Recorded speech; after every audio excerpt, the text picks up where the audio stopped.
Productions. Welcome to the MadLife podcast, where the chaos of everyday life meets the conquest of everyday dreams. Here is your host, Mad Clock.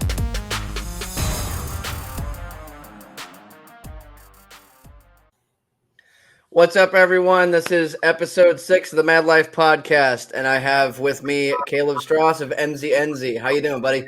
What's up, man? Good to be here. It's been a minute trying to get you on here. We went through some things, but we Yes, I'm very glad I could finally have you on here. I've known you on social media only for a short time, which is really great. Why I wanted to do this, because now I can really interview you without knowing you. In a sense, because everyone else I've interviewed, I've kind of already known. So this is a first for me, and cool. I'm very excited. So first off, tell me and everybody else listening a little bit about yourself. Okay. Well, so as he said, I'm Caleb Straus. You may see me on social media as Legion every once in a while. That's my stage name. I sing in 2 bands, EMZY ENZY, which old Mad Clock mentioned, and then I sing in a band called Skeletal Shroud as well, which we're still sort of kind of behind the curtains on that project. We're still sort of gearing up, getting an EP ready. That is actually my guitar player in EMZY ENZY. That's his project. So we sort of barter. He plays for me. I sing for him. And I'm also a solo artist. I record music under my own name. My background and my training is actually primarily in theater. I have an MFA in directing and a BFA in acting, and I taught theater for about 10 years. And music's always been kind of a touchstone, a hobby, a place to go to blow off steam. And it was, I want to say, about 6 months ago, I made the decision to pursue it as an actual career, to pursue it for a living. And you can't really do that and teach. Like, you could work, an odd job here and there, but you can't teach. That's way too demanding a job. So I'm actually in that transition right now. So that's kind of the place I'm in. I knew you were a teacher. So what exactly do you teach? What do you do? I spent the last 5 years teaching high school and junior high theater in Llano, which is a little community about an hour out from Austin, in the sticks. Before that, I was at a private school called Abercorn International, and I taught grades pre-K to about fifth grade. It was modeled after the British school system, so their grade system's a little different. They're actually a year, because they don't call kindergarten, they call it year 1. So it's year 2 is first grade. So it gets gotcha. You have to make that transition in your head. I taught there for 5 years, and then I also taught some college theater when I was working on, because I actually have 2 masters, and when I went back to get my second one, the first one I had allowed me to teach some classes to earn some income while I was at school. So I taught some acting and directing classes there. So for about the past 10 years, my primary career has been in theater education, but I've been working in theater on some level, professionally, semi-professionally, community theater, whatever, for about 20 years or so. So very cool, man. I had no idea about that, which is also the super cool part about getting an interview without really knowing you. So random, such a random, Yeah. So platforming from music to theater and stuff, how does that relate? I think that, so I have jumped through a lot of hoops and interests in my, I guess, artistic and professional careers, plural. I don't even know if it's plural, if it's just all one, and I'm just dabbling all over the place. But right. I started in college. When I went to college, I wanted to be I wanted to go into graphic design and 3D animation. I was real interested in what Pixar was doing, and this was the mid to late 90s. So this was when CG was the big boom. That was the thing that was taking over Hollywood before we all got fucking sick of it. And I wanted to learn all that stuff. So I for a couple of years I was a double major, theater and computer graphics, because I was getting a scholarship for theater, but I could only get that if I was a theater major. But I ended up loving theater so much that I was I was only I want to say 1 or 2 credits shy of my associate's degree in graphic design before I went, I'm just going to jump to theater full time. And so I went from that to that. I worked in independent film for a little bit, but I've always, and music's always touched it. When I've done theater productions that EMZY ENZY's also done the music for, or I've been in films that EMZY ENZY's also done the music for. But I want to say really it's going into directing that permanently impacted the way I create and think about music. because I look at it all as world building, you know, like every album is like a play or a movie, and that it has a specific world with a specific set of rules. And within that, I can bounce around and try things, but there's always a little bit of a parameter that keeps you grounded in the reality of that world. You know what I mean? Right, right. And in theater, you're trained as a director not to veer. Like once you set rules for yourself, you have to follow them. You can set whatever the fuck rules you want, but you have to follow your own, you know? Right. So I think of every album like a film or a play or like a production, you know, the art, the visuals, the scene design, if you will, is just as important as the main character or the story I'm telling or the sound of it all. It needs to feel like a world, like an experience. So I think that's something that like theater is very multimedia, and so is my music. That's where I feel like a lot of the cross-platform creativity can come over, because like you said, I feel kind of the same way. There's always like a backstory or a storyline of the album, or like even if it's not topical, there's some kind of story arc in a sense, you know. Yes. And the acting is the performance of the songs, and it very, very much correlates between the two. I can definitely see those points. Absolutely. Yeah. It's a little different in that, you know, like making an album is a much lonelier experience. It's maybe you and a band, or you and an engineer, or you and a couple other people. Whereas like a play or a film, it's like you and like a whole army of people who are trying to do what you want. You know what I mean? Right. And that's I feel like that's crazy, because that was the benefit almost of having the solo project for Mad Clock, because I would kind of control the entire world myself. You know, I decided when things happen and scheduling and whatever else, where as before I had sort of a band and there was scheduling conflicts or whatever. So how much harder is it to compare to a solo project? You're dealing with like stagehands, you got extras, you got actors, you got main role character people, and you're directing and doing all these things. How much more difficult is that than just like, you know, running on your own for a music project? Schedule, you nailed it. Scheduling is the hardest part, you know, especially if it's like a small independent production. Not everybody's getting paid, you know? Right. Yeah. Like doing it through like, you know, when I was at university, doing it with like a full, you know, I mean, I went to Texas State. That's like the 9th best theater school in the country.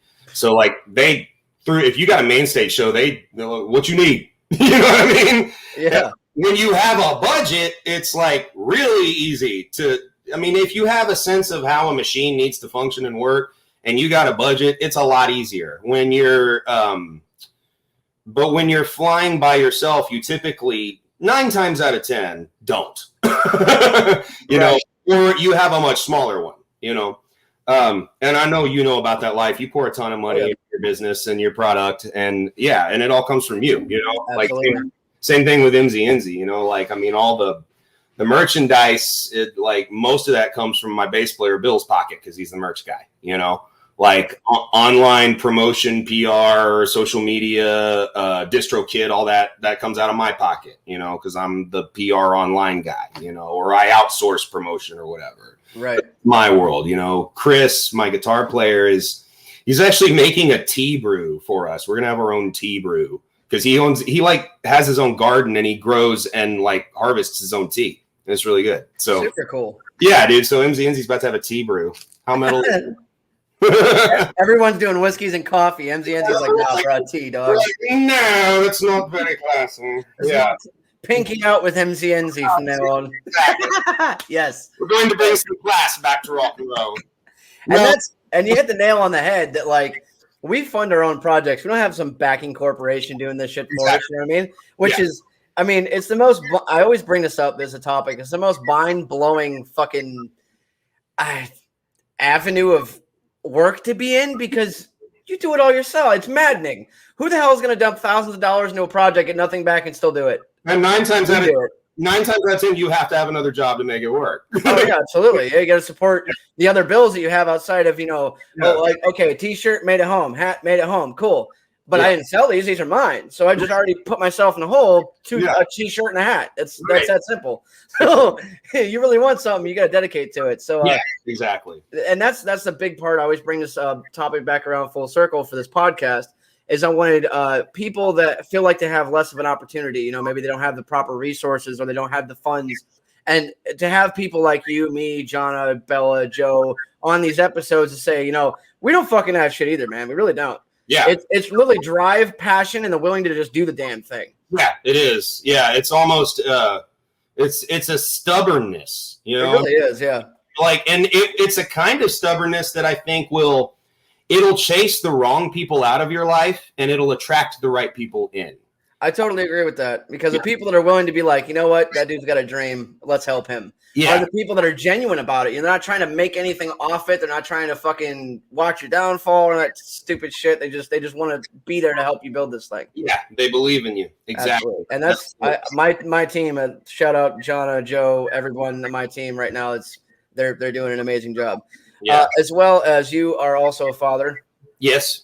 So I always touch on this. I try to grab people that are, parents or spouses to add to that layer of chaos inside the music world, because it's not easy. You got it's more than just booking an event, recording a song, putting it out, and watching the plays grow. It's way more. It's maintaining the home life, the work life. It's all encompassing. It's literally everything.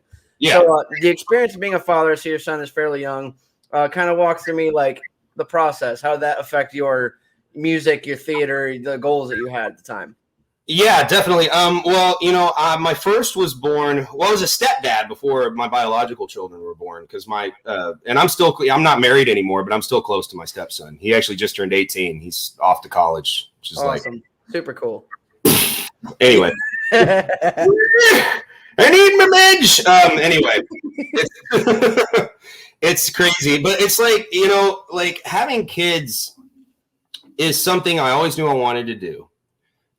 Even if, and my marriage didn't work out and that's whatever, but like, it's still something I set up for myself, a deal with myself that I made early on in life, that this is going to be a priority, that I wanted to be a dad. I love kids. I tend to like kids more than adults 9 times out of 10.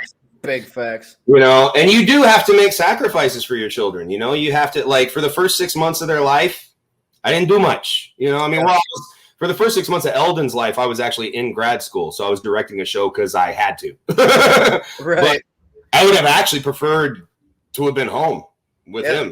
I got like 2 weeks of paternity leave, but then I was like, no, get your ass back here. Yeah. So yeah, it shifted the focus to them in almost an all-encompassing way, and while that needed to be the case. You know what I mean? And as soon as they were old enough, I started involving them, like Eldon's 9 times out of 10, there's at least like probably 5 or 6 songs you've heard of me where Eldon was in the room when they were recorded. You know what I mean? And 1 or 2 of them, I'm not entirely sure. If you listen hard enough, you might even hear him yelp in the background. That's awesome. Yeah. Yeah. And it was not like, I can't remember what song it was. I don't even know if it was something that's still up, but I know that happened once and I was like, I'm keeping that, because that was like, that was such a great part of the moment. You know what I mean? Absolutely. It landed on a beat. It sounded like a sample. It sounded like something I put in on purpose. So I was like, I'm leaving that. Nice. Hell yeah. Yeah. Absolutely. I involve my kids any chance I get, because it's a learning opportunity for them. Yes. And more often than not, it's, I have 4 that are old enough to kind of see the everyday struggle. You know what I mean? You can't, after a while, you can't really hide much from your kids. They're going to learn. They want to see, they know they're around it. Especially if you're a parent that's very involved in your kids, they're going to see your struggles because they're literally there with you all the time. Mm-hmm. So it's really nice to show them, and I'm sure you agree, that, there's more to life than a 9 to 5. Yes, you have to have that fucking lame ass job, but what? You can be more than that. And I want to encourage my children and other kids as well, watching or having parents watching this, to do the same. You don't have to just be a number, a barcode. You chase your dream, take the ticket, make the thing, go. And do not ask permission, because ain't nobody going to give it to you. Everybody's going to no, don't ask. Absolutely. Yeah. Everybody's going to be a parent to you because, what if it doesn't work out, blah, blah.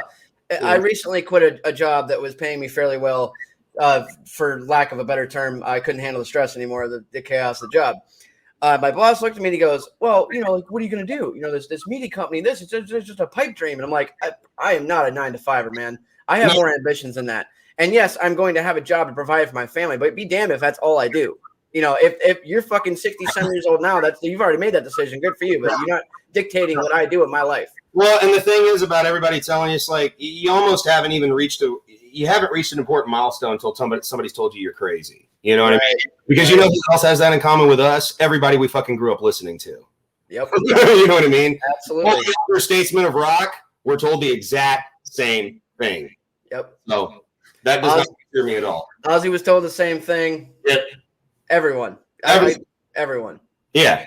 They all were. And they were also told 9 times out of 10, like with artists like us, more fringe artists, like your music is not accessible or mainstream enough to garner that kind of income. Yes. When actually, if you know anything about niche marketing, I mean, what does it take to make $100,000 a year? It takes 1,000 fans that will spend $100 a year on you. Oh, the super fan theory. I fucking love you. I was hoping to touch on that. Yeah, dude. I mean, that's a business strategy. That's not a pipe dream. That's not sitting and wishing. That's fucking math. Niche marketing has the potential of being the most successful thing you ever do if you know how to play your cards right. Well, and here's a case in point, a mainstream example. All right. Mike Patton of Faith No More. All right. He and I have a mutual acquaintance, a filmmaker named Steve Balderson. I haven't actually talked to him in years, but back in the day, Steve made a film with Mike in it called Firecracker, and they got to be pretty good friends, and they got to talking about Mike's trajectory through the music industry. Faith No More, right? Huge band, still to this day a household name. Like, you look them up on Spotify, they still got like 5 million monthly listeners. They're still headlining festivals. I mean, huge, right? Huge machine behind them. He made, I can't remember the exact, like, fucking fraction or whatever the percentage was, but, like, when he broke away from Faith No More temporarily, which he did for about 10 years, and he started Ipecac Recordings, and he started all these underground, niche, weird-ass bands that everyone was telling him no one was going to listen to, he made about 3 times more income than he ever did on a mainstream label with Faith No More. That is what made him, like, comfortable. You know what I mean? And it's like Tech Nine, same way. He's the most independent, the largest independent underground hip hop artist ever. Yes. Because he kept grabbing these guys that everyone said no one liked, no one would listen to, they're garbage, they're not mainstream, they're not going to fucking sell. And he made a multi-billion-dollar company out of it. Yeah. Off of super fans. Yep. Still growing them. Yep. And same thing with, like, you know, I mean, Trent Reznor of 9 Inch Nails. Everybody thinks he became a millionaire with Downward Spiral. Fuck no. He became a millionaire with Ghosts. A double album of instrumentals. That didn't have a word on it. But didn't have a word on it that he released himself. Made him a millionaire. Yep. And he's been in the game for like over 2 decades by then. Yep. You know? You're gonna have that market of people that like your music but would like to see you do something else or a little more obscure even. And those people are gonna buy the fuck out, listen to the fuck out of it, buy all the merch. They're gonna do everything. They're gonna worship you for doing that. Yeah. Though they're gonna buy, if you fart on a snare drum and release it, they're gonna buy it. And those are the people you need to find. And if you find those people, then you're just running a business. You're not waiting to be discovered. You're not waiting on a pipe dream. You're running a business. Right. You know, there's certain steps need to be taken and legalities and all that shit. But I think once you realize you have a product, because in the essence, that's what we're trying to sell is a product, basically, a brand that you know is like off the wall. You have to figure out how to market that off the wall thing to off the wall people with off the wall mentality. Yes. If you can capture that and run with that, you're fine. Because those off-the-wall people are going to ignore the entire world to follow you, buy your merch, go to your show, listen to your song, you name it. Because they're going to feel like it makes them something other, something apart. And that's what people want. They want to be exclusive. They want to be exceptional. Right. So if you can make them feel exceptional for being who they are, it sells itself. That's why the Juggalo fan base is so big, because there's just a bunch of rejects that nobody cares about. And they all band together to create a massive label and being and movement, basically, that it was so big. The FBI fucking was like, wait a minute, hold on. Yeah, no, hold on. Should have anyone's back that much. You know? There's no way. So, I mean, to be able to create a movement so big at the FBI or you're on their radar, it's something special. I mean, I'm not the biggest Juggalo kind of dude anymore. I'm more of a Twisted fan. They just kind of went a direction that I felt more, I guess, resonated towards. But their movement is irreplaceable. What they did in music and the underground world will never be done again. No, and you can't deny that. Objectively, you can't deny. I'm never really like, I was an ICP fan for about 5 minutes in high school. It wasn't like I was like, oh well, fuck them. I just kind of got into other shit, you know. Right. But like, say what you will about the Juggalo culture, anybody, but it's like, I challenge anyone to like name 3 people in your life that got your back that much. Yeah. And you You know, if it ain't mom and dad, it don't really count, man. Yeah. I don't count because that's by default. But it's like, juggalos, man. I mean, they recognize each other in public, and it's an immediate family. Yeah, you know? Dude, they see a tattoo. That's it. They're just wrapping it up on each other. They don't give a shit. I was about 17 years old with some extended family members at Disneyland one time, and I was wearing an ICP shirt. And I mean, I passed by this whole group of juggalos. They were like, "Juggalo!" You know, yeah, they go fucking nuts, man. Like, God, I hope I don't run into them again. They're gonna find out that I actually listen to other music too. But dude, they went insane. My cousin Jonathan has a very good tattoo business started for himself back home where I'm from in Illinois. Mm-hmm. And he started it as Psychopathic Inc. And he goes to every gathering of the Juggalo Festival. He's in that world, you know. And after, like I said, about 2012, 2013, I believe it was, I could be wrong, don't quote me, Twisted split from the Psychopathic label, started doing their own thing. Mm-hmm. And I gravitated towards that. So when I told my cousin I was opening up for Twisted, he was like, "Come on, man." I'm like, "What? Get the fuck out of here." Like, he respects it. I'm on my grind and shit like that. But he was like, "Dog, you're on the wrong side." I was like, "Get out. Come on. It is not that serious. It is not that serious. Stop it." Marvel versus DC all over again, bro. Exactly. It's exactly what it is. DC and Marvel all over again. It's terrible. I have a theory. If you had two stadiums and you filled one with Crips and Bloods and you filled the other with Marvel and DC fans, the Marvel and DC stadium is going to be bloodier after a night. I don't disagree with you at all. Those fucking fans are vicious, man. They hardcore vicious. And whatever you do, don't walk in that stadium saying you like both. And no, you can't do that. That's fucked up because I'm a hardcore, diehard Batman fan. Sorry, Joe. I know it's just fuck Batman all the way. Batman's been my shit since I was like 5 years old. My dad bought me the fucking the action figures. I had the Batmobile. That joke, dude, it's my shit, right? Mine too. But I fucking love Thor. I love Hulk. Yeah. Why can't I love both of them? Well, and think about it. Like, when you were a kid, did you know the difference? DC versus Marvel? No one did. We don't give a shit. We don't give a fuck. Those are our heroes, man. Exactly. It's like adults are ruining their own childhoods, and then they're blaming it on Hollywood. Yes, absolutely. Absolutely. Yes. Comment sections on those threads, man. And that's why we prefer children over adults.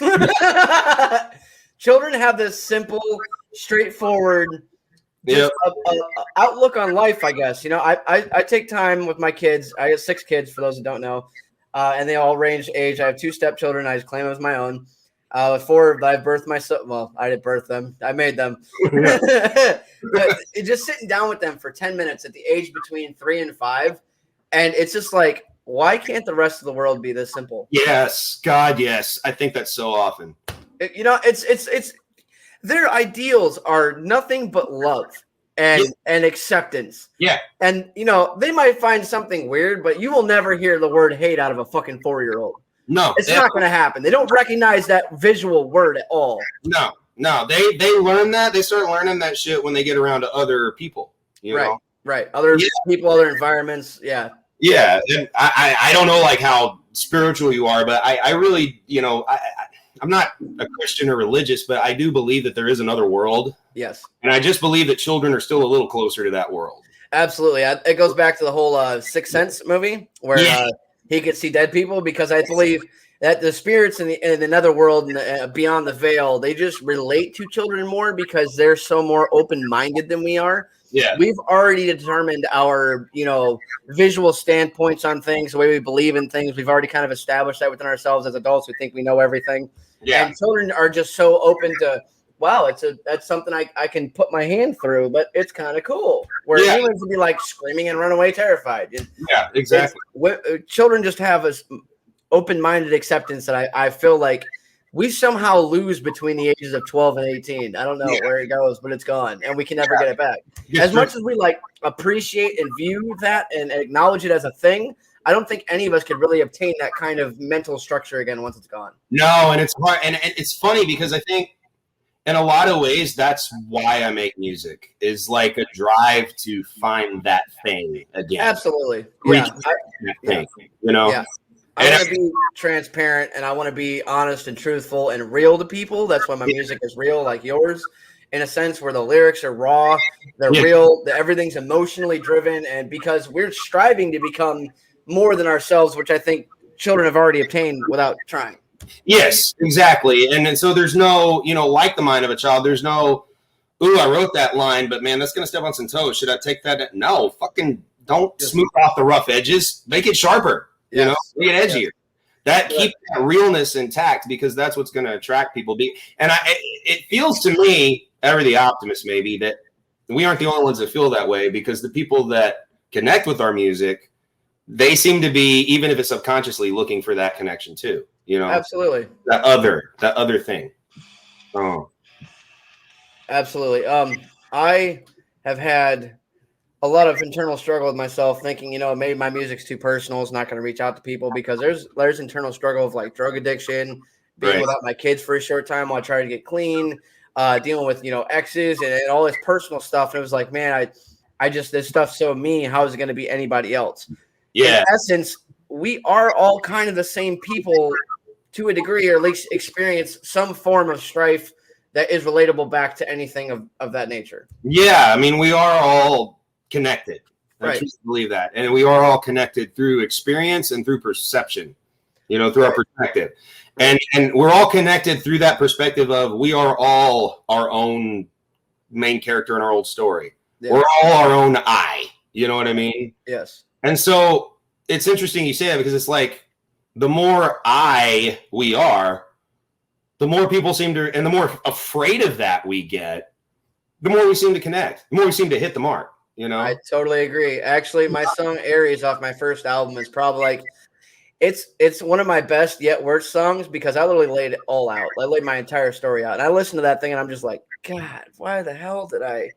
But then other people hear it and they're like, that's fucking incredible for you to be that honest and open and bleed like that. You know what I mean? And unsubjectively bleed on a track. Yes. That's what I try to do as much as possible, because after I kind of got that reaction from people, I was like, all right, bet. Yeah. Let's go. Yeah. So more of my songs have been more in depth and personal, and I still try to keep like an open, broad kind of viewpoint in terms of like, let's keep a storyline to it. It doesn't have to be all about me to a degree, but it's my story through. How do you frame it? Like, how you frame it through? Exactly. Yeah. It's me through theater, I guess, if you want to comparatively say it. You know what I mean? Let's dress it up and put a face paint on it because it's cool, but it's still fucking me at the end of the day. Exactly. Right. Yeah. You're finding your truth and expressing your truth through an allegory, basically. Right. Absolutely. Yeah. I think that's the trick too. Yeah, no, same. I am more comfortable being more personal and real in my lyrics and my music now than I was, say, 5 or 6 years ago. There was a period where, like, right around the first 2 EMZY ENZY records, when Dusty was still alive and when it was still he and I primarily, where a lot of, I don't know about his lyrics, and it was his band at the time, so he was kind of the visionary, and I can't speak for him, but a lot of my lyrics were not really trying to like copy him, but sort of fit the mold of the world he was envisioning. And in that process, I wrote a lot of lyrics that were, for lack of a better word, cosmetic. You know, they cut, they hit, they sounded great, they had a great aesthetic, and they fit the music. They weren't necessarily my truth. You know what I mean? Right, right. That changed when he died, because the first song I wrote after he died, because I put EMZY ENZY to bed for a while. I wasn't going to do it without him. I didn't want to. But the very first song I wrote was about him, and it was On the Wings of Bees, which is my solo song I did with Revolution. It's my top performing song on Spotify on my solo page right now. And when I wrote it, I had no intention of releasing it ever. It was just so raw. It was everything I wanted to say. It was like, I didn't edit it. I didn't go back and revise this or touch up that. It was just, there's the lyrics. And I had the melody in my head. And I was like, okay, that's off my chest. I'm probably never going to record it though. You know, when I met Brian from Revolution and I started listening to his music, I started imagining what that song could be. I don't particularly know why, but it came back speaking to me. I decided to record it with them and put it out. And thank God I did, because they did an amazing bang up job with it. But it's like that. It's exactly what you were talking about. Okay, this song is like about a very personal loss. You know, basically my brother, we grew up together. We started this band together. We created our whole like creative empire together. You know, who else is really going to get that? But I think it's a testament to the fact that like, it's so easy. Maybe it's an artist thing. it's so easy for us to get in our heads and think we're alone in an experience until you throw it out and people go like, yeah, me too. Because it's like at the end of the day, then I think, of course, well, who hasn't lost someone to death? Death is part of life. Right. It's inevitable. It's inevitable. And grieving the death of loved ones is an inevitable part of life. And there aren't a lot of really great songs about that. I may think maybe it's something humans try to avoid. Right. But I'm tangenting, but like the point of the matter is like, I'm really glad I put out that song. And since I did, I have become more comfortable with like, okay, well, this may sound cool, but is it what I really want to say? Right. You know what I mean? Yeah. So that's changed for me in the past few. The release of the song kind of helped you put closure to his death and his passing and like the grieving process. Yeah, it really did. And then I thought, God, why did I wait so long? Because that song just came out last December and I wrote it in like 2015, 2016, and it also made me comfortable kind of, because like the first album we did without him was Version. And I'm still really proud of that record, but I've had a year away from it since it came out. And I think actually today is the anniversary. I think it came out a year ago today. And I can listen to it now with a little bit of retrospect, and I can still hear me kind of trying to keep it within the realm of the EMZY ENZY he and I created together. Right. You know what I mean? Like honoring him in a way. Yeah. Yeah. Like there's actually even a piece of music. The song Second Skin is a piece of music he and I wrote together years ago. But even the songs that I wrote originally, I was still trying like, okay, it's got to sound like EMZY ENZY. You know what I mean? Right. And now, Wings of Bees came out after that. And now I've noticed my writing is changing. It's shifting. I'm a lot more open. Like the song I did with Seethe and then Narcissistic Cyborg were the first two where I wrote, not even sure these are going to be EMZY ENZY. I'm just writing music. And then when it came out, I thought this still sounds like EMZY ENZY, but it sounds like an evolution. It sounds like it's a little bit more metal, a little bit more organic. Yeah. But the main thing I noticed, and probably it's the kind of thing no one's going to know but me, because I know, Right, yeah, it's your thing. Yeah, but I am not tentative anymore now. Like, right. I'm writing songs without thinking, would Dusty have approved of this? Would he have liked this? Would he? Right. He's been in the band in 5 or 6 years now, Yeah. So it sounds like you having that kind of closure has allowed you to like just realize he's nodding yes just about every time. Yeah. Awesome. Like, because I think with him, I mean, I try to put myself in his shoes if it was me other than him. Right.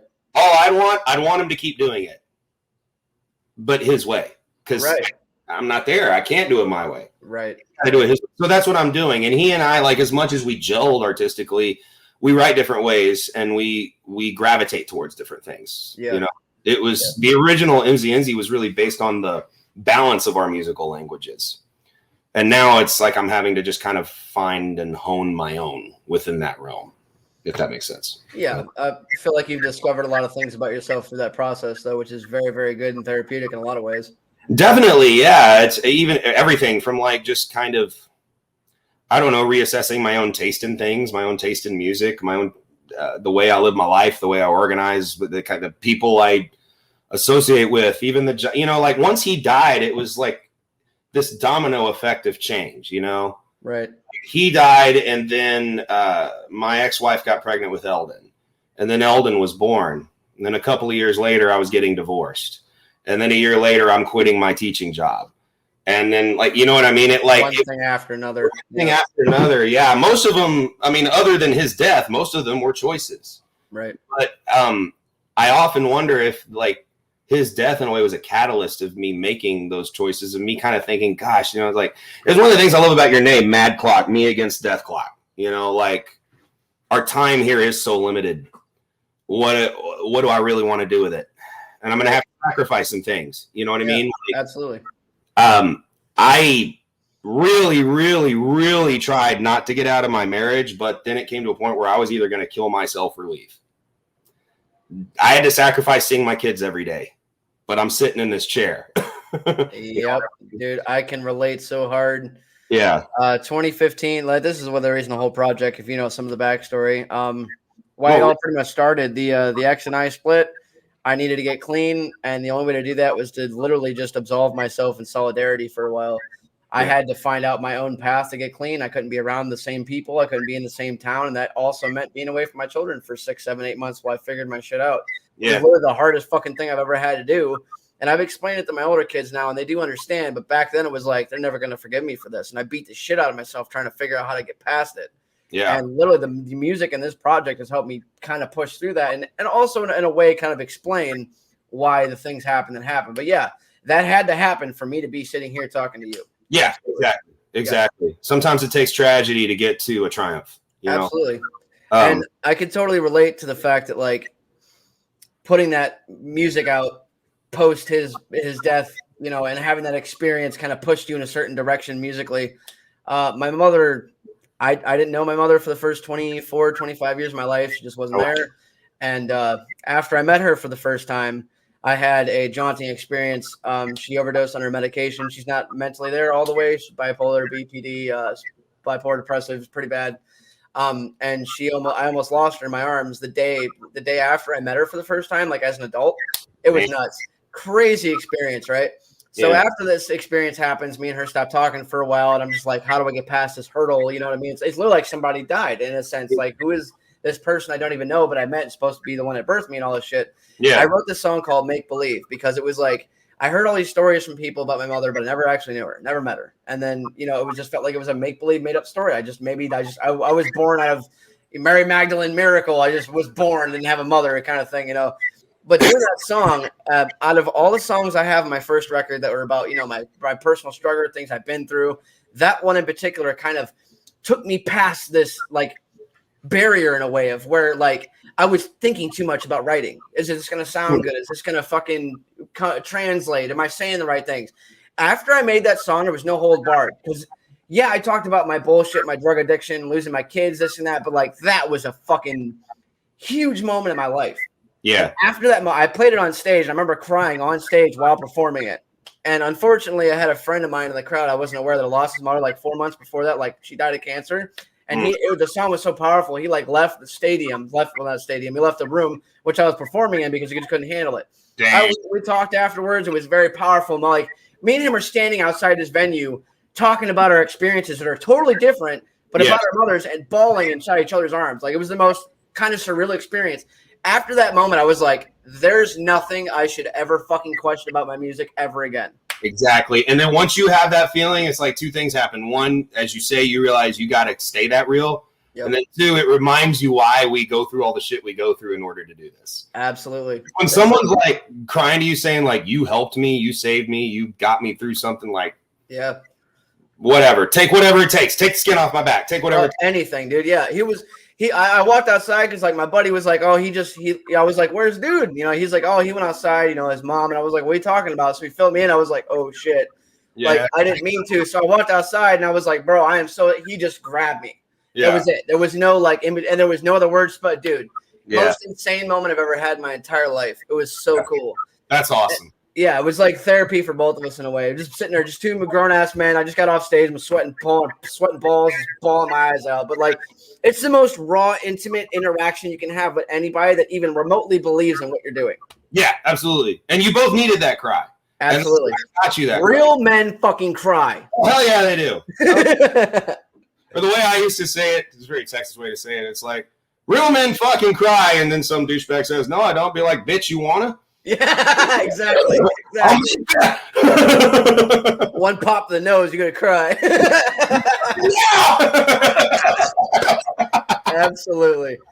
That's another thing I think musicians really kind of push through there. Because I'm sorry, not every fucking musician is doing this because we're happy.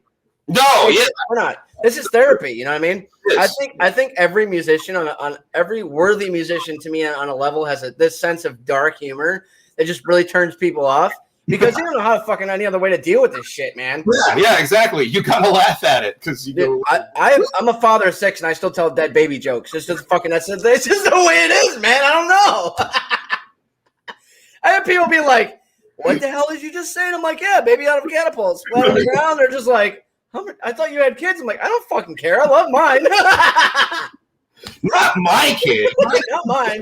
Yours or his or theirs. Mine are fine. Fictional kid, guys. Calm down. This kid doesn't exist in the first place. I feel like that's a necessity almost for any striving musician, is to have the outlet of like, okay, this is really dark, but you know what? It's really funny too. Oh, dude, you know, honestly, like one of my biggest musical influences isn't even a musician, and that's George Carlin. George fucking Carlin, dude. Bro, did we have this conversation already? Did we? I don't know. Maybe we did. Okay, I saw him live in 2009, just after I graduated, right before he died. Oh! At the Warner Theater in Erie, PA. The fucking venue holds like 400 people. It's not very big at all. This is his last tour. That was one of his best ones. Yes. What the fuck? Don't say it. Don't say it. It's gonna. No, my dad would fucking kill me. No. It's bullshit and it's bad for you, tour. Bullshit is bad for you, tour. Yes. Oh, I'm so jealous you saw that live because I watched it on HBO. All because of my dad, honestly, or it never would have happened. He was one of the biggest George Carlin fans I've ever met. And that man, at an early age, I'm talking 13 years old, I watched this dude speak truth. And you know what truth he talks about, right? Obviously, you're a fan. Yes. So I'm like, wow. So, Dad, like, the world's really like that. He's like, yeah, no, everyone's out to fucking get you and nobody cares. And as a 13-year-old, you'd think you'd be like, well, that sucks. Like, there's life. No, I was like, bet that. I was like, yeah. Yay! Cool, because I don't give a shit either. I don't have to give a fuck about anything. Yes, exactly. He had a way of speaking things that were like, you knew them, but you didn't really know them until that man fucking said it. You know what I mean? Yes, and a lot of people don't know this about him. He actually was a musician, a very gifted one. And he was, in my opinion, non-popular observation, he was a rapper. Because his whole fucking like flow about technology, you set that shit to a beat, bro, I'm telling you, it's one of the sickest flows on the planet. Here's why I say that. You're a rapper, right? Oh, yeah. A little up in my music, but you're the real deal. You're a rapper. You know then that you have to have an understanding of language. Yes. You have to know how to play with language. Yeah. Rhyming schemes, but like double meanings, double entendres. The way that the English language is fluid and breaks its own rules. Yes. Rappers and George Carlin understand that. And that is why that man could spit his, you know, I mean, and he wrote it every line. He pre-wrote it every line. But then he'd get up there and if you really listen, there's a he was spitting. Yes. You know what I mean? And there was a cadence to it. There was a rhyme scheme. Yeah, absolutely. It was exactly. There's a part about like Mickey Mouse microchips and mega mega malls and mega stores. Mini marts and yes.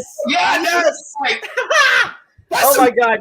Shit, right, dude, you know, like man, and he had that same understanding of the English language that rappers have to have. Yes, and he played with. That's what made him so brilliant. Is he put truth into wordplay? You know, right? I've seen, honest to God, probably every HBO George Carlin special multiple times. I just researched them on YouTube. My dad had video. He would tape them. Stick it in the fucking thing when the HBO and tape them. Pieces of them, yes, I do too. Yes. I'm replacing them on DVD finally, but most of them are on VHS. Yeah, and it wasn't Carnegie Hall. There was another one. I'm trying to remember what fucking venue he was at. It might have been the one in New Jersey. Yeah, I think it was. Yeah, that was either like right before or right after Carnegie Hall. Yeah. So he's talking about like the traffic and like his fucking hate for traffic and cops and this other shit. And I'm just sitting there, and there was a part in there where I realized this man is so methodical in the way he speaks and delivers his words. Mm-hmm. Honestly, I believe that watching him for so many years, I'm fucking 32 years old right now. Mm-hmm. Ever since I was 11 or 12, I've been watching that man religiously. Yeah. Okay? The way he delivers has had to have had some kind of effect on my delivery on stage or the way I spit. Sure. I'm 100% sure. Absolutely. His delivery is what made him the pop. I think the most like, okay, the fucking 7 words you can't say on TV kind of made him in a popular sense, right? Everyone fucking knew that. Shit, piss, fuck, cunt, cocksucker, motherfucker, titch, turd, and twat. And the way it flows. Yeah, it's a cadence. It's a fucking rap cadence. Put that in that order on purpose. That ain't not a coincidence. Yeah, no, there was the 3 words he added. What the hell? It was like ball, turd, and twat. Yeah, ball, turd, and twat. He added because he was going through and he was like, shit piss motherfucker. He goes, I had to use the motherfucker because of the way it flowed. Like he really pointed that out. It was like, motherfucker tits. It goes together. He goes, that's the way you say it. It just falls.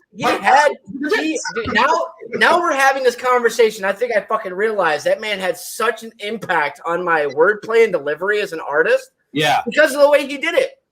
He definitely did mine. And I mean, he also inspired people that inspired us. Like Corey Taylor be the first person to say in interviews, he's inspired by George Carlin. Absolutely. Know? And I believe that, you know? I mean, and as you know, I'm a fucking huge Slipknot fan. That was my nickname in high school. People I graduated with that I've been with for 4 years didn't even know my real name. They just called me Slipknot. I wore trip pants, black fingernail polish, and a Slipknot t-shirt every fucking day of my high school career. Yep. Yeah, me too. Yeah, man. I remember I was about to be a senior in high school when that self-titled album came out, and that was almost all I listened to that summer. Well, there was 2 albums that came out in succession that year. It was Slipknot's self-titled album and 9 Inch Nails' The Fragile. And between those 2 albums, I pretty much hated everything else because it was like that was all I would fucking listen to. What else do you listen to? For me, you know, I call it the Barcode album only because it had the numbers across the bottom for all their numbers, and it just became the Barcode album for me. But it is a self-titled album. I found that album after finding Iowa, which was like most often especially that time in my influential like music phase where everything was affecting me and how I thought and how I was programmed and how I believed and perceived things. Yeah. Mudvayne's The End of All Things to Come. That's a good record. Absolutely one of my favorite records of all time. And then the Slipknot Iowa album. Those 2, when I was 14, changed my entire fucking landscape of thinking, right?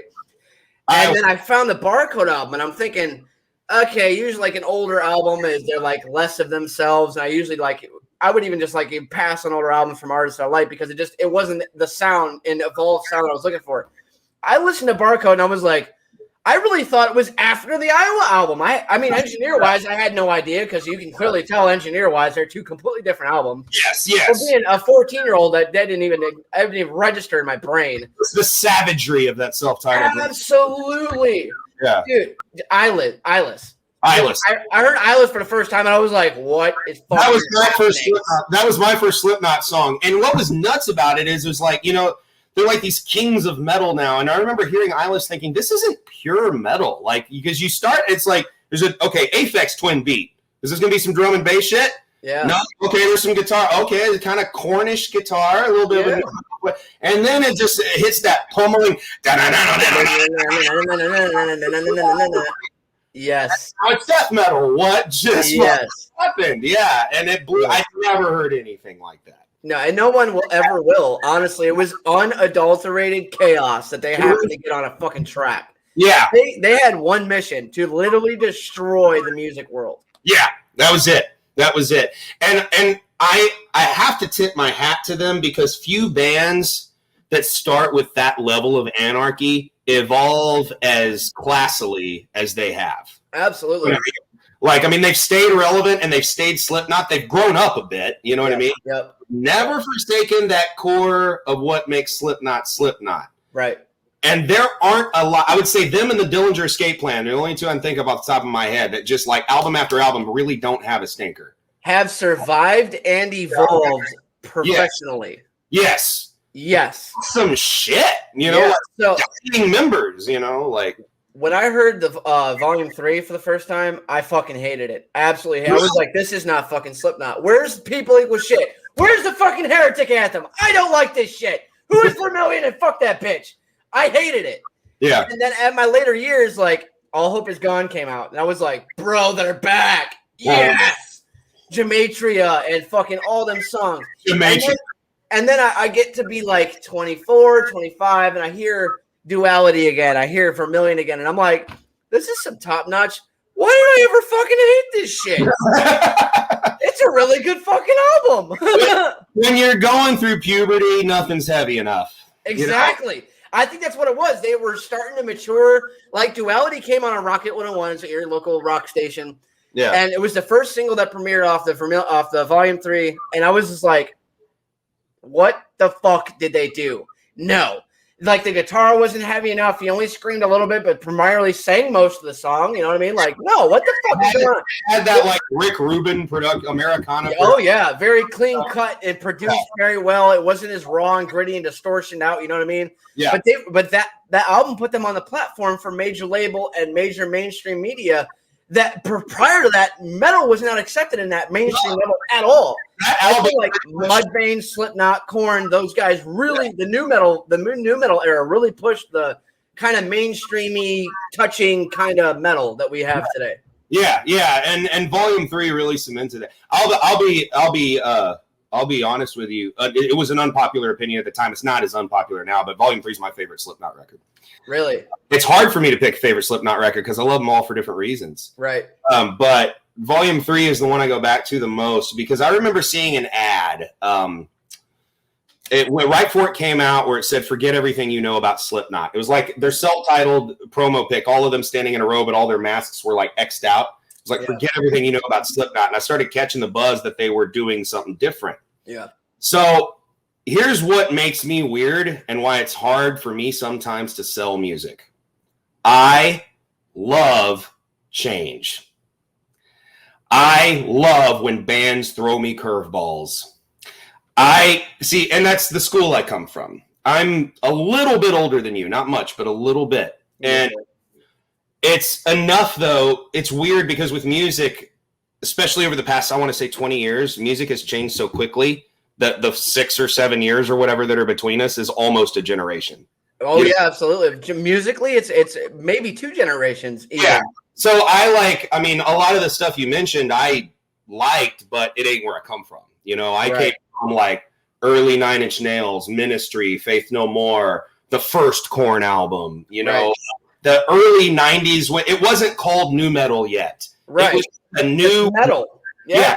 It was all heavy and it was getting weirder. Yes. Experimental. Static X. Power Man 5000. Even before that, like it was just, and it was getting mainstream. Like, you know, like 9 Inch Nails, The Downward Spiral. If that album came out today, it would not stand a chance in hell of getting as huge as it did then. Nope. And that was the most experimental, crazy fucking shit I'd ever heard in my life. It's what made me want to make music. Right on. And then a year after it came out, he started saying in interviews. Now, I don't feel like anybody really paid attention because then when The Fragile came out, everyone was surprised. I wasn't surprised because I read his interviews religiously. He'd been saying for years, 5 years almost, don't get used to anything 9 Inch Nails does. The next album is not going to sound anything like this. It's going to be completely different. And fuck you if you have a problem. Right. And I was like, this man's got some balls. Okay. Yeah. And Fragile came out, and I like Fragile better than The Downward Spiral. That's my desert island record. That's my favorite album of all time. Right on. And I also come from the school of David Bowie, where it's like that was the point. You know what I mean? Yes. If David Bowie ever repeated anything, his fans would have fucking rioted. Absolutely. David Bowie. Absolutely. That's not what you wanted from David Bowie. You wanted it like a fucking glam metal record followed by a concept record about a detective in 10 years in the future. You know what I mean? You wanted a neo-industrial record followed by a soul record. If it wasn't Strange, it wasn't Bowie. Exactly. That's what made it exciting. So I was one of those 9 Inch Nails. I never wanted Downward Spiral Part 2. I'd probably throw all my fucking 9 Inch Nails CDs in the trash if he ever did that. Right on. My whole thing and what I am attracted to, this is why I like your music so much. This is why I like Pat's music so much. What else can I do? Right. What's next? Fuck whatever the fans think they want. Right. Because respectfully, they don't know. Exactly. It's our job to show them what they want, not get what they're asking for. Show them something they never thought of. Because if they can think of it, what the fuck are they paying us for? Exactly. We got to come up with it and show them, nah, bro, you ain't heard shit yet. Yes. That was always Trent and Bowie's approach. Yeah. You know what I mean? And like the mid-aught, late-aught era of 9 Inch Nails with Teeth, Year Zero, The Slip, my least favorite 9 Inch Nails records. Because they don't sound the same. Yeah, because they sound like I've got to make them sound like 9 Inch Nails. Right. And they're not bad. Like they're not. They're just, right. I don't know if he's actually capable of making bad music. Right. But it wasn't really until like he came back with like Hesitation Marks, which is actually a pretty divisive record. Not everybody was all about that. And I was like, oh, finally, he sounds inspired again. He's throwing us the middle finger again. He's not giving a shit what we want. Thank God. You know what I mean? Yeah. That's when I got back into Nine Inch Nails, because before that, I was a lot more interested in the soundtrack stuff and How to Destroy Angels. It seemed way more inspired to me than just trying to make a record that sounded like records he'd made. Right. So but by and large, and this is why I say it makes it hard for me to sell music, the music fans are not like that. Musicians are like that, but music fans aren't. And that has always been the biggest disconnect in this industry between fans and artists. I cannot agree more with that. Our brains are wired totally different when it comes to that shit. I don't think I collectively like approach an album or songwriting and be like, no, I want to do something different. I think it just that kind of like organically happens. Yeah. It's more of a growth at this point because I'm so new and I still feel like a baby in the hip hop scene, even though I can spit fucking 94 words a minute. I still feel like I'm a baby in the scene because I found my sound. I'm definitive. I know what I am. I know what I can do, and I know what I like. But I've never been like, I can't do that song. I can't do a song like that. I've been like, let's try it. Why not? Why not? I do acoustic albums in between my hip hop shit, and people are just like, what the? Why does he have a guitar? Where's he doing? And I like that. I'm totally about it. Like, yeah, I'm more than just a rapper because I'm not. I hate the fucking word rapper. And Mike Wendell, shout out Wendell. I live by this moniker all the time. Fuck rappers. I'm an artist.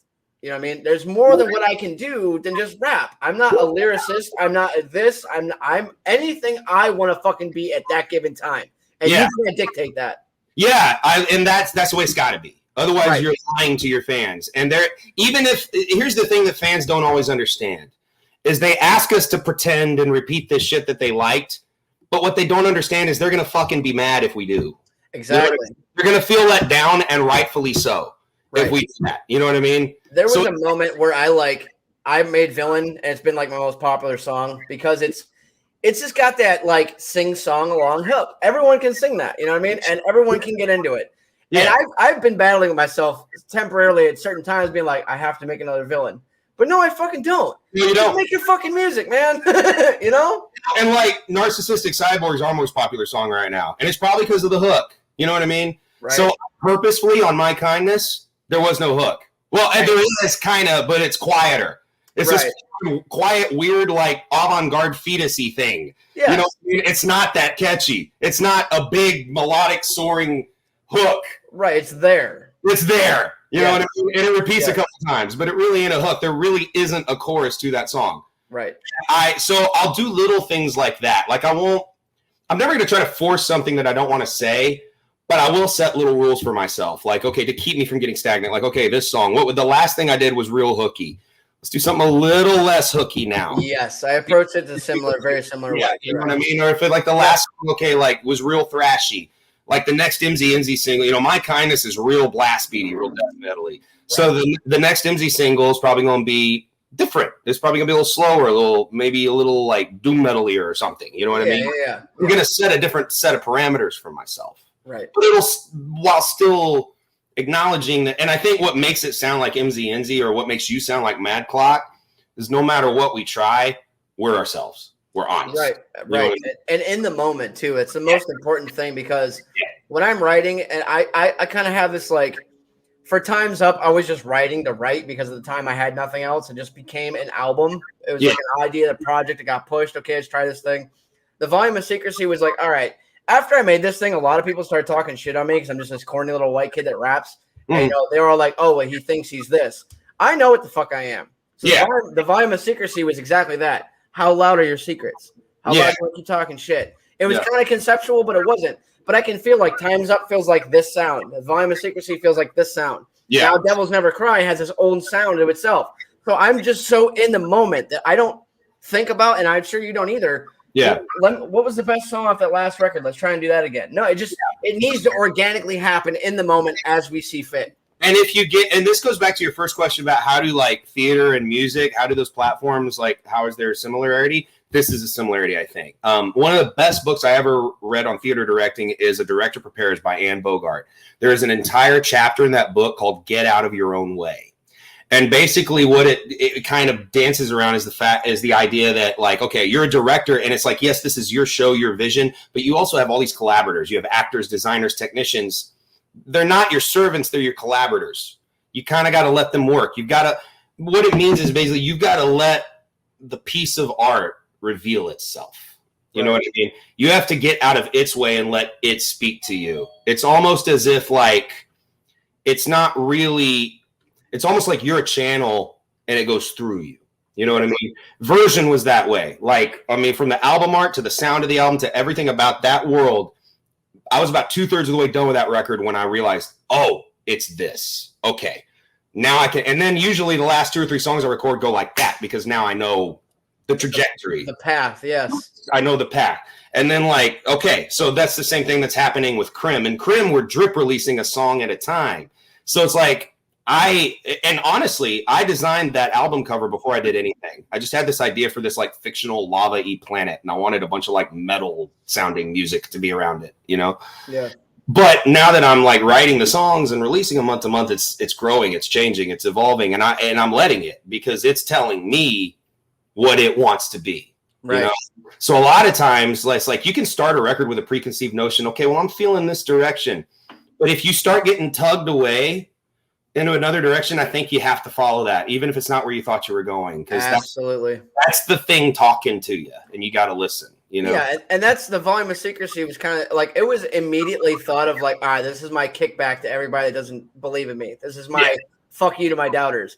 And there was a couple on there that speak that, but it really took its own turn because you can't hold on to that feeling forever. No, you can't hold on to that hate or that malice. I'm not that kind of person. So like, yeah, I was pissed, but I got it out in a couple songs. And that's the point, is to get it out. Exactly. Yeah. And then it became like, okay, here's one more about my struggle. Here's one about my wife. There's one about my kids. Like, it just kind of took its own direction of like, okay, I spoke my piece. What else do I want to say? Yeah. Yeah, absolutely. And you can't you also can't, on one hand, you can't force creation, you know? Right. But also, I find that if I have the discipline to sit down and just start noodling, things will start speaking to me. You know what I mean? Things will I guess that's part of why I believe in that other world, because I believe that's maybe where ideas come from. You know, if I start noodling with my DAW or my keyboard or my guitar or whatever, the music's going to start speaking to me and I'm going to have something to say. Yep. And then when that happens, that's when the automatic writing thing happens. And it just happened to me the other day. You know, I was just like a song wrote itself in my head, you know, and that's what I'm trying to wait for. I don't think I've ever had anyone to say that, because that's how I feel most of it happens. You just get this energy to do something creative. Yeah. Like, I need to make music in this moment. Or I just happen to be fucking with samples, and I'll find some samples. I'm like, oh, I haven't heard these in a while. And I hear one and I'm like, oh shit. Yeah. And I've heard it 1,000 times. It's in my library. I just filter through this shit until I find something. Yeah. For some reason, when I got the thing, I was like, I'll use it eventually. And then for that moment, it was like, I need that now. Yeah. Yeah. I'm not in control here, man. This is somebody else fucking doing this shit. It does. It feels. You have to let that happen. Yeah, you do. It do. Even if it's 3 a.m. and everybody's gonna think you're fucking insane, but that's how it happens. Yep. It feels like a little gremlin crawls in your head, starts driving around. Yeah. If you fight that thing, you will lose. Yeah, you will. You will. Yep. Yeah, and that's how you stay real. That's how you stay honest. I think, I think unfortunately, if artists don't succeed in connecting with an audience, it's because they ignore that voice and instead try to manufacture one. You know, I agree. Based on whatever they think they're supposed to be. And it takes years of dedication and patience to even get to the point being like you and I were saying, get comfortable with that, you know? Right. You have to understand yourself as an artist and what you want out of it. It's not even like, what music do I want to make, or who do I want to inspire, or who do I want to get as a crowd, or who do I want to have as fans? None of that shit matters. You have to know who the fuck you are as an artist before you do anything. Yeah. Yeah, because if you don't, you're not going to be able to sell yourself or market yourself, you know? Yeah. It's a weird conundrum because we tend to think of words like marketing and selling and promo tend to come with connotations that are a little negative and sort of reek of inauthenticity. Right. But what makes our industry, well, in any creative industry, I would say unique, but especially music, is we are marketing authenticity. Right. We are basically packaging the real us's if we're doing it right. You know what I mean? Beautifully put. Yeah, so you have to find but that's how you get super fans, you know what I mean? Because you got to find those weirdos that you are and always were, you know? Right. Those are people you got to connect with, you know? I'm going to find them kids that wear trip pants and painted their fingernails black, were outcasts as kids. Damn right. I want fans that are like me because they will understand the most of what I'm trying to do. Absolutely. That's it. Exactly. Like ideally people you'd want to hang out with, you know? Oh yeah.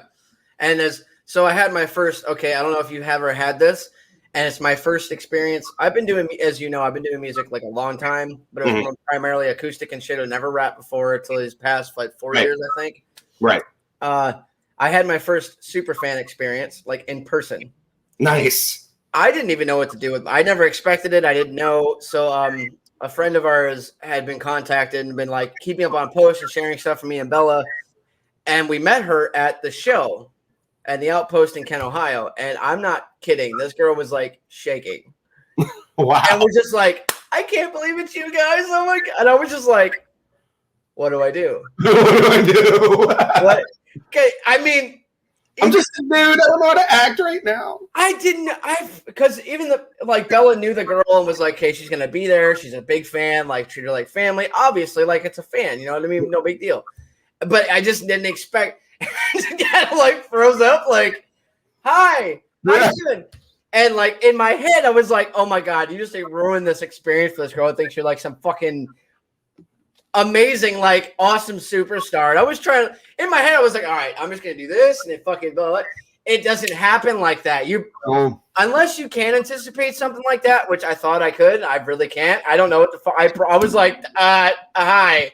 You want a hug? I don't fucking know. Like, I gave her a t-shirt, man. Like, we fucking hung out all night. Like, made her night. You know what I mean? And that made my night because I've never had anybody that genuinely interested or influenced or excited to meet me as someone that I'm a regular dude. I put myself on that music. I put myself out on here like this. I'm just a regular fucking dude. Yeah. I don't want to be some big ass superstar. I tell my wife and my fans this all the time.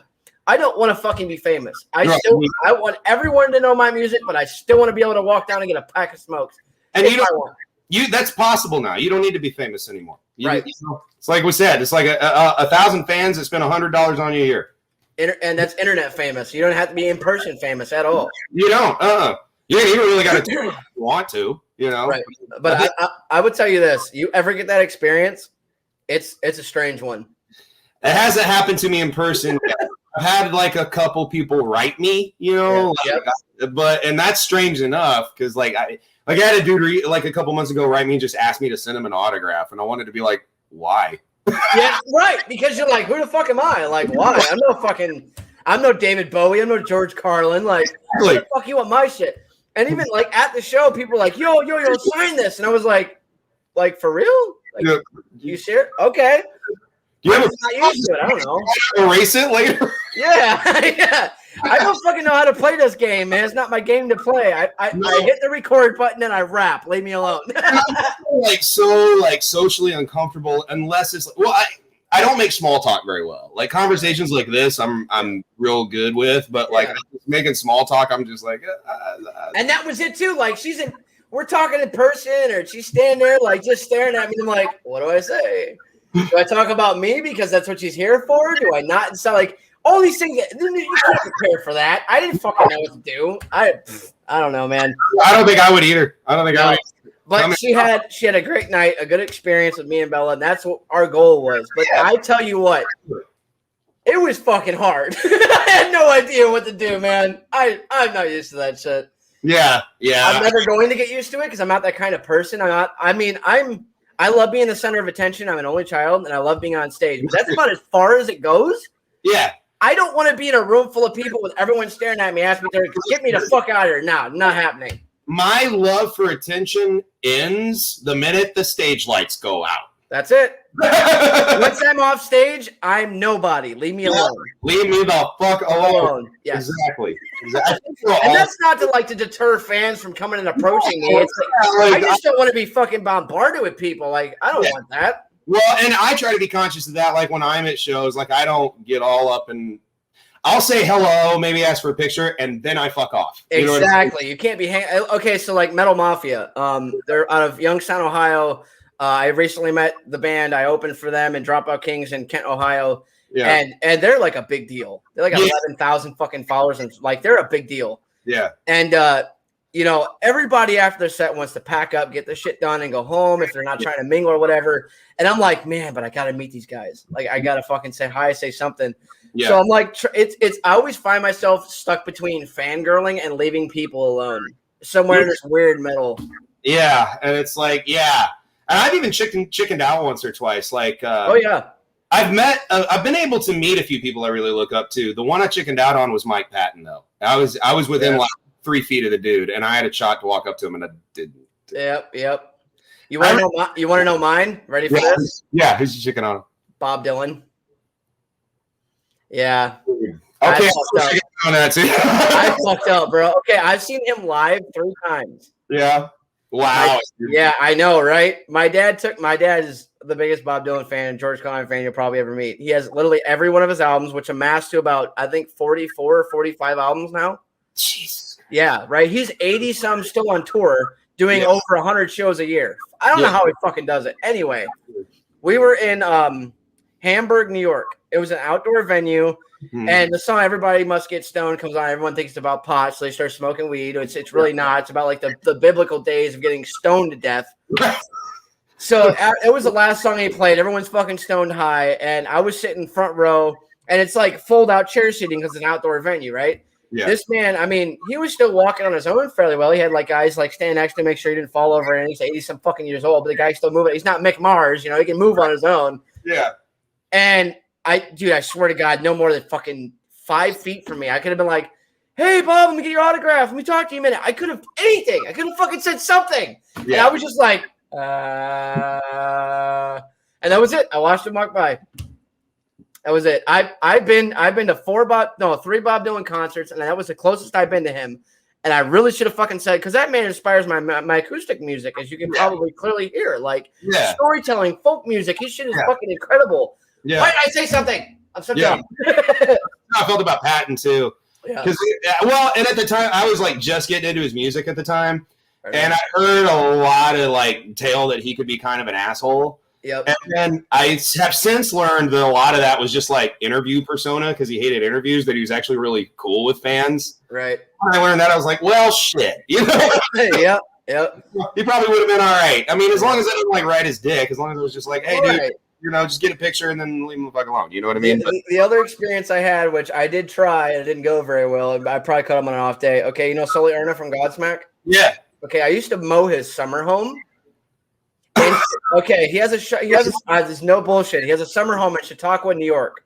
It's a place called the Chautauqua Institute. It's like a gated community for rich people. Okay. And he has a summer home there. And I didn't know at the time. We mowed fucking tons and tons of places and that, and they're all rich. You just kind of mow and you know. Bow your head and fucking bother these people because they're rich and they're on summer, on vacation.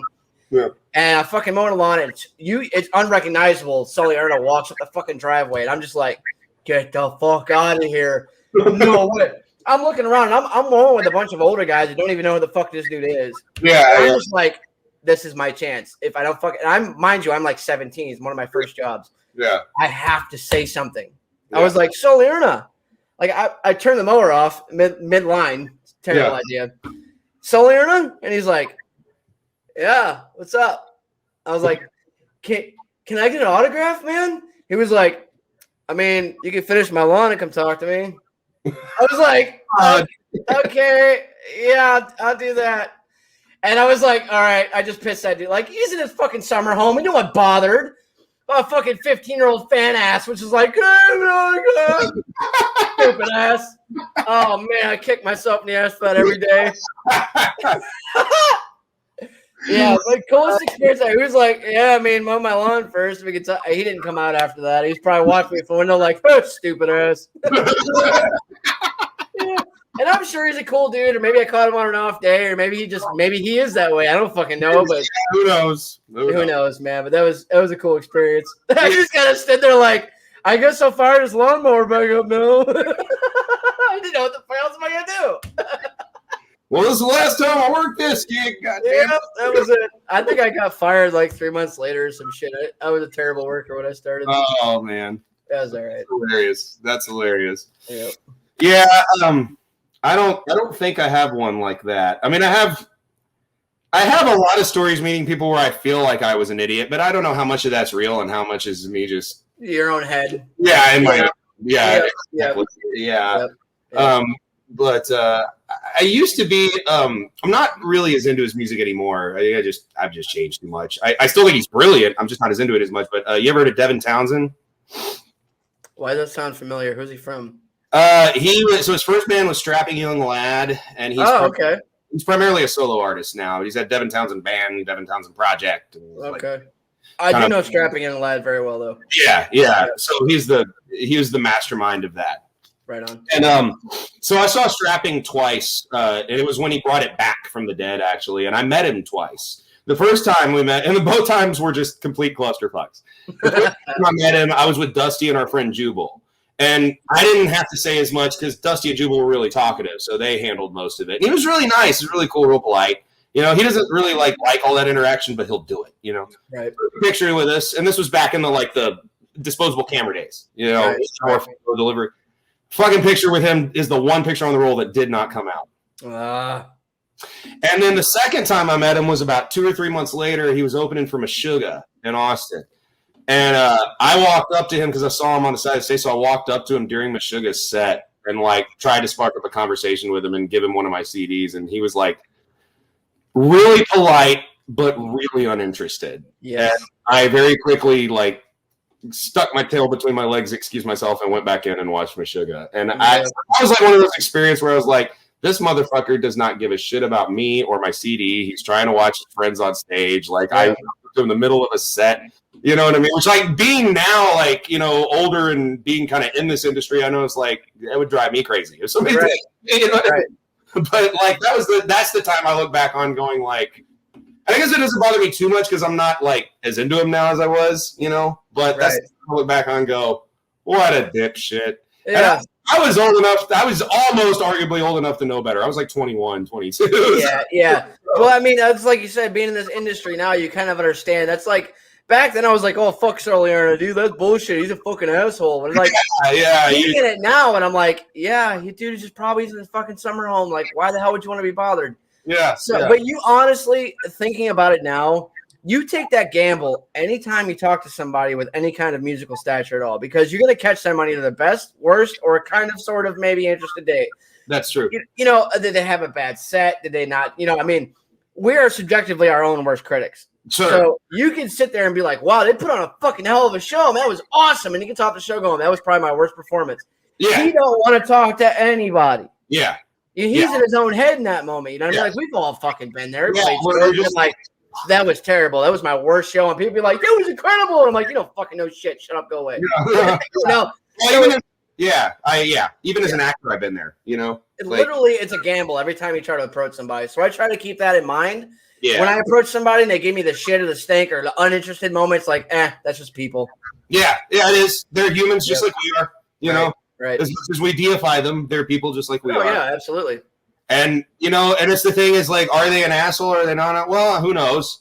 Maybe they were in that moment. Yeah, you don't really know. I've had plenty of moments where I was one too. So I'll take it personally, And that's I'm in the stage now in my early career where, that show and fan interaction is still somewhat awkward to me, but wanted because I'm still trying to build a fan base. Yes. So not that I put on a face, but I always keep as soon as I'm done, all right, good night, thank you guys. My mind clicks all right, someone's gonna approach me. Yeah. Even if you've had a bad night, you gotta fucking put the face on because you want to try and you know what I'm saying? Yeah. And genuinely in that moment, I just kind of shift my focus and my feeling and how I feel in that moment to where I'm present. Yes. Yeah. When I meet my fans or say something, shake hands, kiss babies, whatever, it's gonna feel genuine because I'm now in that headspace. Yes. Yeah. I'm kind of dreading the moment where if it ever comes where I get off stage and go, I don't give a shit, fuck everyone right now. Yeah. Well, and I'm sure you're gonna have that night. I've had that as an actor.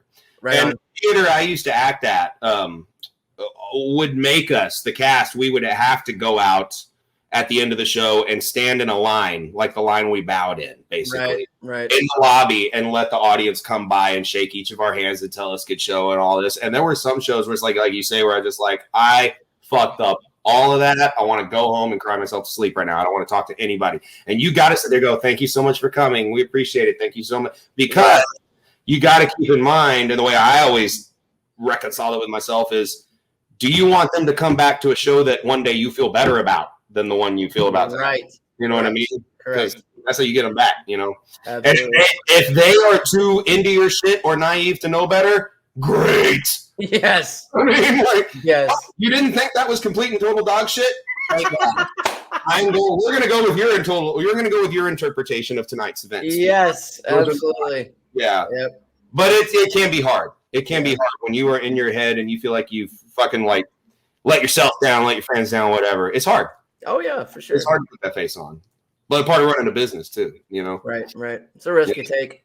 And you gotta shuffle through those papers on your own in a sense, you know, in a dark room somewhere with a bottle of whiskey and a fucking joint, and just be like, all right, I'm over this shit. It's fine. It's not as bad as I thought. Go back out and do your thing. Yep, absolutely. Yep, that's what I do. It's like there's very few things other than major life catastrophes. There's very few things that, like, for me, like a good bowl and a night of sleep won't fix. Exactly. You know what I mean? And a little fresh perspective in the morning. Yeah, you wake up and you're like, all right, I mean, I'm kind of over it. And even if there's some lingering feelings that are lesser than they were when you went to sleep, and that's the point. You know what I mean? You slowly work them feelings out. Okay, next show will be better. I just have to work. And that's why I personally film just about every performance I possibly can. And I study it like football film.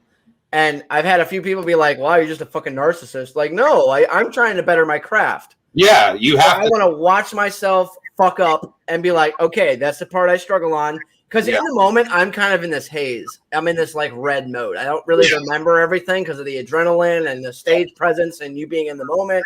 Yeah. So I look back and I view this footage and I'm like, oh, I didn't even know I did that.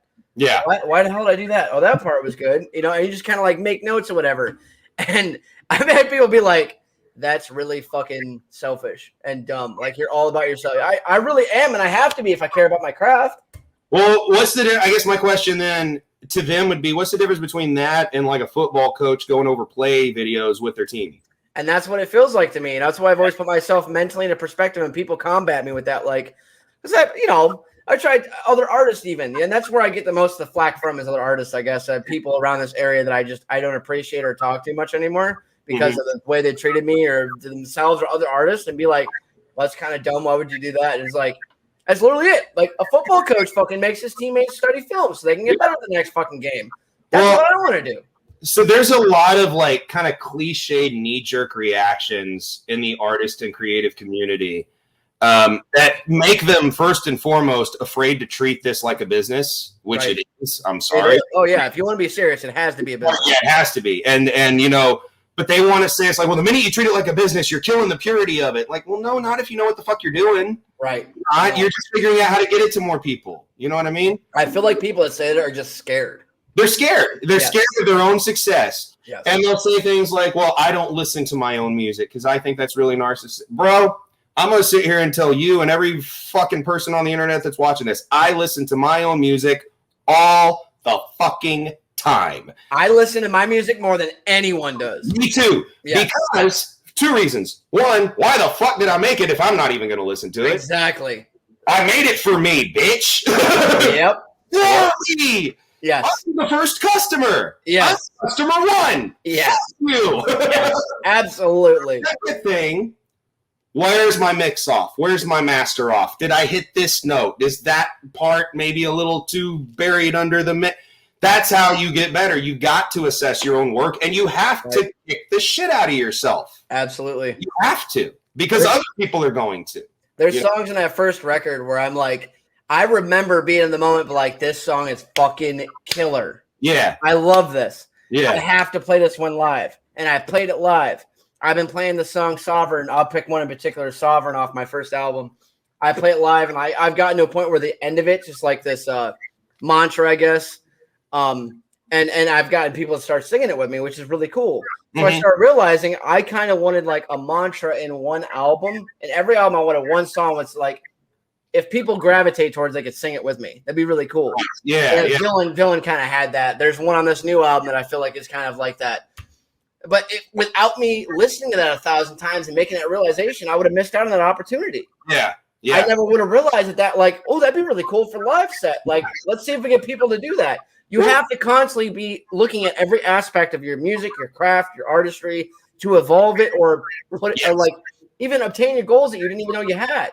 to me, it's no different than studying the craft and the music of another artist. You know what I mean? Absolutely. Their branding, their presentation, their production, everything. It's like I dig in, and you listen more than once. Right. All the biggest records in history get better the more you listen to them. Absolutely. So our shit the same way. You're gonna hear more every time you listen to anything, whether you made it or not.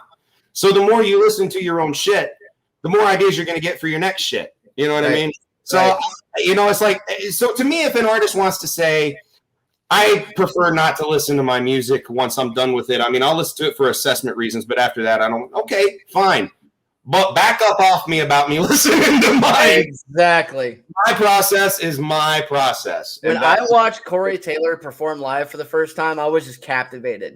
Yeah. That man can work a crowd and make fun of me all you want. The way he put his foot on the monitor on stage. Oh, dude, that's such a simple thing. It is, but like this dominant presence of being there and doing a thing. And just his foot there and his hand, I was like, I want to do that. Well, and I do it now. I catch myself doing it. I almost don't even realize I'm doing it. I put the monitor all the every time.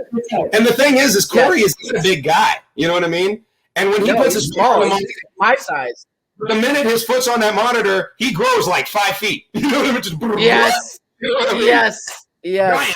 All of a sudden, you know what I mean? Yeah, and call it a Napoleon complex. I'm literally 5.5 feet tall. I'm like 160 pounds. I'm a small dude.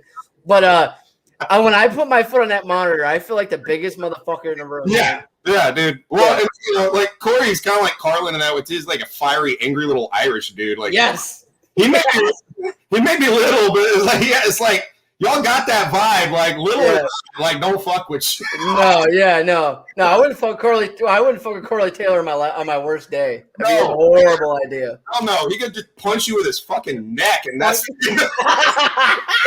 it's like neck hits you. Wouldn't wake up for 2 weeks. And headbanging skills are for real. Oh my god, that's crazy. That shit.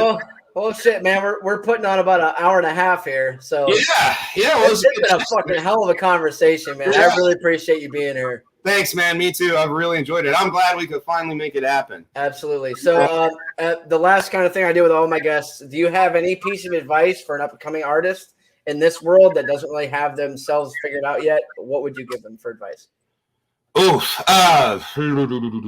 Okay. The best advice I can give would be to, and I didn't necessarily follow this when I was younger. It took me a while to get there. Yeah. Don't get too insular. Be open to criticism. Be open to other people's opinions. You don't have to. I mean, take it with a grain of salt. You don't have to take everybody's like advice or suggestion. But I think the more eyes you have, and the more ears, I guess, you have on a product, especially in the earlier phases of your career, the better. You know what I mean? It's like, because we all want to be like David Bowie and Trent Reznor, be like, fuck you, I'm going to do what I want. But you got to earn that, though. And that's what a lot of artists don't understand. It's like they earned that position. Right. And you have to prove yourself to other people with one product before anyone's going to give a shit about whatever else you got. You know what I mean? So you got to start a little more humbly, let people in a little bit more. I think it takes a village. The further I get into this business, the more I learn that it takes a village. You need all the help you can get. Don't shy away from help. Like, don't let pride keep you from accepting help. Right. There's a difference between someone telling you suck and someone, and I think I posted about this the other day. Yeah. Someone can tell you suck, and that's fine. Yeah. But if you give someone constructive criticism, it can be the best thing that person will ever hear. Absolutely. Because what because people want to hear constructive criticism and say, oh, they're telling me I suck. No, what they're actually telling you is that you don't suck. Because if you sucked, they wouldn't bother giving you this advice to make it even better. That's it. There it is. What they're telling you is you're onto something. Here's how we polish. You know what I mean? Yep. And try it, for fuck's sake. Well, you got wax on, wax off, man. If it doesn't work and they were wrong, fine. You get to say, hey, I tried it. It didn't work. You know? Yep. But let people in. Don't be afraid about taking advice right at the beginning. That would be that is awesome advice. Yeah. And be like, and like you say, also be careful that you are discerning well-intentioned advice from just toxic, hating bullshit. Right. Yeah, you have to have that kind of perception ahead of time when taking criticism from people. Yeah. Because if their criticisms are harsher than your own, maybe you shouldn't be listening to them. Yeah, exactly. That's a great way to put it. I love that point. Yeah, because we are our own worst critics. Oh, absolutely. And then other than that, just for God's sakes, don't read the fucking comment sections. Oh my God, they get me in trouble with my first YouTube video. Oh, that was bad. Oh man, don't read the comment. I mean, I'll sit there and I'll say, "Don't read the comment section, Caleb. Don't read." I'm in the comment section and I want to kill everyone on the planet. Yeah, I want to combat and I want to comment back and I can't. Why is the average IQ on the planet shoe? Damn it! I love it. You lose all faith for humanity if you stay on the comment section Absolutely. too long. So yeah, that's to be avoided at all costs. You're the fucking man, Caleb. I really appreciate Thank you, it. dude. I've really enjoyed it, Nate. Thank you, man. Yeah, so we have to collab sometime on a song. Absolutely. I agree. Yeah, And we have such off the wall styles that it's just bound to make a hell of a song. Oh, dude, I can't even imagine what EMZY ENZY and Mad Clock together would sound. I don't think people be ready for that shit. I'm not even sure I am. Might be a diss track. Might be a diss track. I don't know if you were dissing, but we'll think of someone. I won't say any names. No, but anyway. Anyway, fuck that guy. Fuck that guy. Fuck Yeah. that guy.